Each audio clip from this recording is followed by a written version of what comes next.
जैसे हम तो आज का हमारा टॉपिक है मेलस लॉ। तो जैसे कि हमने प्रीवियस वीडियो में देखा था ब्रूस्टर लॉ।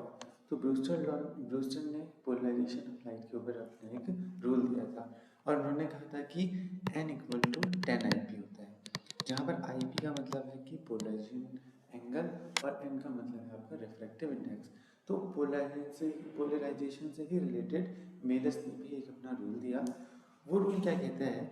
वो ये कहता है कि intensity of the light transmitted by the analyser is proportional to the square of the cosine of angle between plane of transmission of analyser and polariser.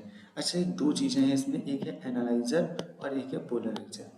तो पोलराइजर का मतलब तो सिंपल सी बात है, जो क्या करेगा आपका, जैसे हम कहते थे कि जो नॉर्मल लाइट की जो वेव होती है वो क्या होती है आपकी, वो आपकी होती है अनपोलराइज, मतलब कि इलेक्ट्रिक फील्ड के जो वाइब्रेशन है वो हर एक डायरेक्शन में होते हैं। तो अगर आपको इस लाइट को पोलराइज करना होता है तो हम इसके आगे एक टू वैल्यू क्रिस्टल रख देते हैं। जब हम क्रिस्टल रख देते हैं उसी क्रिस्टल के जो एक्सिस है उसके अलोंग इलेक्ट्रिक फील्ड के वाइब्रेशन कन्फाइंड हो जाते थे। तो हम क्या कहते हैं, जो लाइट है वो क्या होगी आपकी, पोलराइज हो गई। तो जिस क्रिस्टल ने ये काम किया उसका नाम हमने क्या कह दिया, पोलराइजर कह दिया। ठीक है ना। अब क्या करता हूँ मैं, इसी के आगे एक और टोलवेलेंट क्रिस्टल लिखता हूँ। तो क्या होगा, सिंपल सी बात है, अगर इसका एक्सिस और इसका एक्सिस अगर पैरेलल है तो सिंपल सी जो आपकी वेव आगे से आई थी वही आपकी क्या हो जाएगी, यहाँ पर ट्रांसमिट हो जाएगी। लेकिन अगर क्या किया, इसको थोड़ा सा मैंने घुमा दिया, मतलब कि ये जो मैंने बिल्कुल पैरेलल रखा था, अगर ये थोड़ा सा घुमा के ऐसे रखा क्रिस्टल, तो इसकी क्रिस्टलोग्राफी एक्सेस क्या हो जाएगी, इसके करस्पॉन्डिंग चेंज हो जाएगी। तो क्या वो ही इंटेंसिटी की लाइट जो यहाँ पर आपको मिली है वो यहाँ पर मिल पाएगी? तो ऐसा है आंसर, नहीं। क्यों? तो इसके लिए क्या नाम है, मेलस ने अपना एक नियम दिया कि यहाँ पर जाने वाली जो लाइट है उसकी इंटेंसिटी कैसे वेरी करेगी इन पोलराइजर के। और इसको इससे हमने एनालाइज किया तो इसका नाम, ये भी पोलराइजर ही होने को, बट इसको इससे एनालाइज करने के लिए हमने इसका यूज किया है, इसलिए इसका नाम क्या कह देंगे हम, एनालाइजर कह देंगे। तो अब मेलस का नियम समझते हैं, बहुत ही इजी है। ये क्या कहता है, देखो, ये कहता है कि अगर मान लें आपके, ये आपका थोड़ी देर के लिए समझ लीजिए पोलराइजर का क्रिस्टलोग्राफी एक्सेस है, और ये मान लिया आपने बना दिया एनालाइजर का है, ये एनालाइजर का है और ये किसका है, पोलराइजर का है।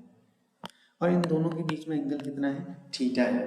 तो अब एनालाइजर से ही आप एनालाइज करेंगे तो यहाँ पर कितनी इंटेंसिटी आपको मिलने वाली है, ये हमारा टास्क है।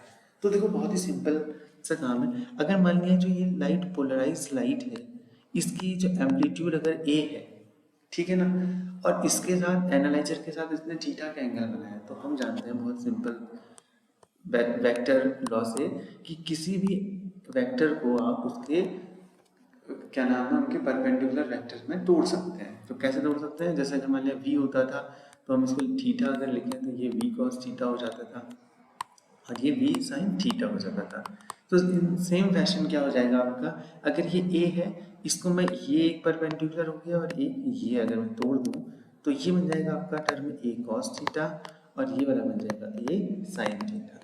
तो आप देख रहे हैं कि एनालाइजर की ओर जाने वाली लाइट का एम्पलीट्यूड कितना है आपका, ए cos थीटा है, और ये ए cos थीटा वाली जो लाइट है यही एनालाइजर से क्या होगी, पास होगी। अब आपको एक चीज़ पता है कि अगर मैं इंटेंसिटी की बात करता हूँ तो इंटेंसिटी जो की वैल्यू जो होती है वो एम्पलीट्यूड के स्क्वायर पे डिपेंड करती है। Intensity is proportional to the amplitude square.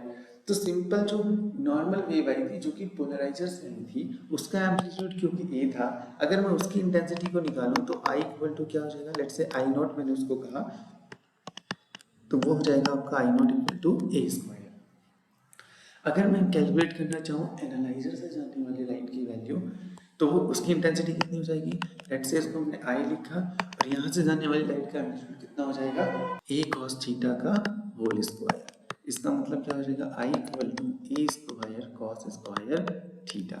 और ये ए स्क्वायर की वैल्यू क्या है, आपकी आई नॉट है। तो आई इक्वल टू आपके पास क्या आया, आई नॉट कॉस स्क्वायर थीटा। तो ये आपका मेलस का नियम है, और मेलस का नियम आपका कहता है कि जो इंटेंसिटी है वो कोसाइन की स्क्वायर के प्रोपोर्शनल होती है। मतलब कि जो एनालाइजर और पोलराइजर है इनके बीच का अगर आप एंगल करो उसका कोसाइन निकालो और उसका स्क्वायर करो तो उसकी प्रोपोर्शनल आपकी इंटेंसिटी आपको यहाँ पर एनालाइजर के एंड पे आपको फाइंड आउट होगी। इसके कुछ स्पेशल केस भी हैं।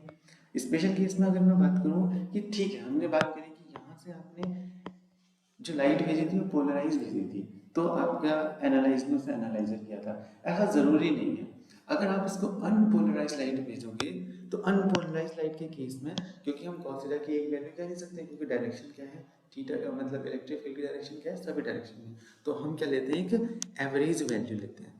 और जब एवरेज वैल्यू हम लेंगे तो वो एवरेज वैल्यू के करस्पॉन्डिंग आपकी कॉस स्क्वायर थीटा की अगर मैं एवरेज वैल्यू लूँ तो कितना होता है, आपका हाफ होता है। तो इंटेंसिटी जो हो जाएगी आपकी I naught equal to 1 by I equal to I naught by 2 हो जाएगी आपकी। ये इंटेंसिटी हो जाएगी in the case when the light is unpolarised. तो उस टाइम पे जब आपने एनालाइज किया है उसे। दो केस और हो सकते हैं। मान लिया कि फर्स्ट आपने पोलराइजर से गुजारा, उसके बाद एनालाइजर से लाइट को गुजारा। तो अगर पोलराइजर और एनालाइजर के बीच में थीटा इक्वल टू अगर 0 हो जाए तो हमारे पास general formula I equal to I naught cos square theta. If the theta is 0 then cos theta is equal to कितना हो जाएगा, आपका 1 हो जाएगा। इसका मतलब I equal to I naught, मतलब कि जितनी लाइट आपकी पोलराइजर से पोलराइज होकर के आई थी उतनी ही लाइट आपको एनालाइजर के केस में मिलेगी, उतनी ही इंटेंसिटी की लाइट एनालाइजर में भी मिलेगी।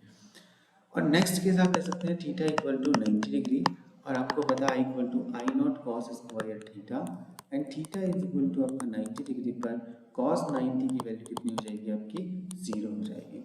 तो इसका मतलब हो जाएगा आई इक्वल टू 0, मतलब कि intensity of the light in the end of the analyser we get 0, मतलब कि इंटेंसिटी एनालाइजर के एंड पे कितनी हो जाएगी, 0 हो जाएगी। और यही आपका मेलर्स का नियम था। तो इम्पोर्टेंट फॉर्मूला क्या है, I equal to I naught cos square theta. यहीं से हम बाकी इसके स्पेशल केस को फाइंड आउट कर सकते हैं। जय श्री राम टू ऑल।